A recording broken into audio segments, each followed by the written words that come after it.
Praise the Lord. தேவனுக்கு மகிமை உண்டாவதாக. ஆண்டவரும் இரட்சகருமாய் இருக்கிற இயேசு கிறிஸ்துவின் நாமத்தினாலே இந்த கால வேளையில் உங்கள் யாவரையும் நான் வாழ்த்துகிறேன்.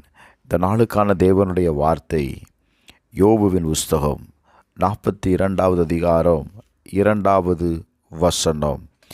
தேவரீர் சகலத்தையும் செய்ய வல்லவர், நீர் செய்ய நினைத்தது தடைபடாது என்பதை அறிந்திருக்கிறேன். எனக்கு அன்பானவர்களே, இந்த கால வேளையில் அவர் செய்ய நினைத்தது தடைபடாது என்பதை நான் அறிந்திருக்கிறேன் என்று சொல்லுகிறான். அவர் எல்லாவற்றையும் செய்ய வல்லவர். Praise the Lord. அவர் எதை செய்வேன் என்று அவர் திட்டம் பண்ணிருக்கிறாரோ அந்த திட்டங்களை யாராலையும் மாற்றவும் முடியாது, அதை தடுக்கவும் முடியாதுங்க. நல்ல கவனிங்க. தேவன் நம்முடைய வாழ்க்கையில் செய்ய இருக்கிற காரியத்தை ஒருவனாலையும் தடுக்க முடியாது. யோபுவின் புஸ்தகம் 23வது அதிகாரம் 13வது வசனத்தை வாசிங்க. அவரோ வென்றால் ஒரே மனமாயிருக்கிறார், அவரை திருப்பத்தக்கவன் யார்? அவருடைய சித்தத்தின்படியெல்லாம் செய்வார் என்று எழுதப்பட்டிருக்கிறது. Praise the Lord. அவர் திட்டமிட்டிருக்கிறதை அவர் செய்வதற்கு அவர் ஒரே மனமாக இருக்கிறார். அநேக நேரத்தில் நம்ம என்ன நினைக்கிறோம் அப்படின்னா, இன்றைக்கு தேவன் வேறு மாதிரி செய்வார், நாளைக்கு வேறு மாதிரி செய்வார் அப்படின்னு நம்ம நினைக்கிறோம். அது முற்றிலும் தவறு. தேவன் எதை செய்கிறாரோ அந்த செய்கிற காரியத்தை விட்டு அவர் சேஞ்ச் பண்ண மாட்டாருங்க. அப்போது வேதம் சொல்லுது அவருடைய சித்தத்தின்படி தான் செய்வார். அப்போ உங்கள் வாழ்க்கையில் தேவன் செய்ய வேண்டும் என்று இருக்கிற காரியத்தை நாம் பெற்றுக்கொள்வதற்கு நம்ம என்ன செய்யணும் அப்படின்னா, தேவ சித்தத்திற்கு ஒப்பு கொடுத்துடணும். ஆண்டவரே, இந்த காரியத்தை நான் உம்முடைய கரத்தில் ஒப்பு கொடுக்கிறேன்.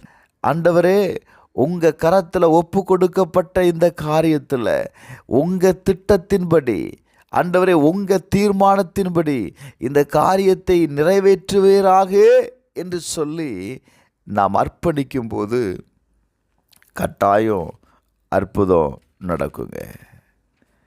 சங்கீதக்காரன் சொல்லும்போது 139வது சங்கீதம் 2வது வசனத்தை வாசித்து பாருங்கள். என் உட்காருதலையும் என் எழுந்திருக்குதலையும் நீர் அறிந்திருக்கிறேன், என் நினைவுகளை தூரத்திலிருந்து அறிவீர். Praise the Lord. நம்ம ஒவ்வொருவருடைய நினைவுகளை கர்த்தர் அறிந்திருக்கிறாருங்க. Praise the Lord. அதனால் நம்முடைய நினைவுகள் எப்பொழுதுமே தேவ சித்தத்தின் அடிப்படையில் இருக்கட்டும். Glory to God. நீதிமொழிகள் 19:21 சொல்லுகிறது, மனுஷனுடைய இருதயத்தின் எண்ணங்கள் அநேகம், ஆனாலும் கர்த்தருடைய யோசனையே நிலை நிற்கும். Praise the Lord. நமக்கு அநேக எண்ணங்கள் தோன்றலாம், அநேக காரியங்கள் நம்முடைய மனதில் எழும்பலாம். ஆனால் கர்த்தர் தீர்மானித்தது தாங்க நம்ம வாழ்க்கையில் நடக்கும். இந்த காலவேளையில் தேவனுடைய சித்தத்திற்கு ஒப்பு கொடுப்போமா? எங்கள் பரலோக பிதாவே, இந்த காலவேளையில் ஆண்டவரே நாங்கள் ஜெபிக்கிறோம். நீங்கள் என்ன செய்வேன்னு நீங்கள் தீர்மானிச்சிருக்கிறீங்களோ அந்த காரியத்திற்கு நேராக எங்களை அர்ப்பணிக்கிறோம்ப்பா. நீங்கள் தீர்மானித்தது நடக்கட்டும். உங்கள் யோசனையின்படி செய்து முடித்திடுங்க ஆண்டவரே. என்னுடைய யோசனை வேண்டாம்ப்பா, என்னுடைய எண்ணங்கள் வேண்டாம்ப்பா, உங்கள் சித்தத்திற்கு நான் ஒப்பு கொடுக்கிறேன். எங்கள் ஒவ்வொருவரையும் ஆசீர்வதியும். தேவ திட்டம் நிறைவேறும்படி நான் செபிக்கிறேன். இயேசுவின் நாமத்தில் பிதாவே, ஆமென், ஆமென்.